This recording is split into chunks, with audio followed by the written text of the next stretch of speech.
మహానాయకుల మరణం తర్వాత విగ్రహాలు ఏర్పాటు చేయడం అనేది పాత పద్ధతి. బతికున్న వాళ్ళకి విగ్రహాలు పెట్టడం అనేది కొత్త పద్ధతి.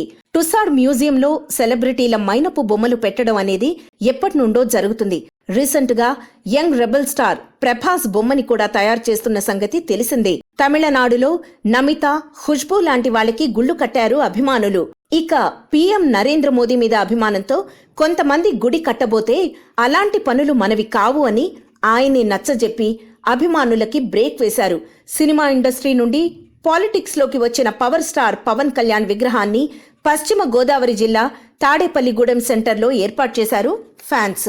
దీన్ని పవన్ చేతుల మీదుగా ఆవిష్కరింపచేయాలనుకున్నారు. కానీ ఆయన నుండి ఎలాంటి స్పందన రాకపోవడంతో ఆ విగ్రహాన్ని ప్లాస్టిక్ షీట్తో చుట్టేశారు. రీసెంట్ గా ఆ ప్లాస్టిక్ షీట్ ఊడిపోయి పవన్ ముఖం కాస్త బయటికి కనిపిస్తోంది. కనీసం దాన్ని తయారు చేయించిన వ్యక్తైనా దాని బాగోగులు పట్టించుకోవడం లేదు. ఇష్టం లేదనే కారణంతో ఆవిష్కరణ ఆపటం ఏమో కానీ హద్దులు దాటి అభిమానాన్ని ప్రదర్శించేలా విగ్రహాలు ఏర్పాటు చేయడం గురించి పవన్ స్పష్టత ఇస్తే బాగుంటుంది. మరిన్ని ఫ్రెష్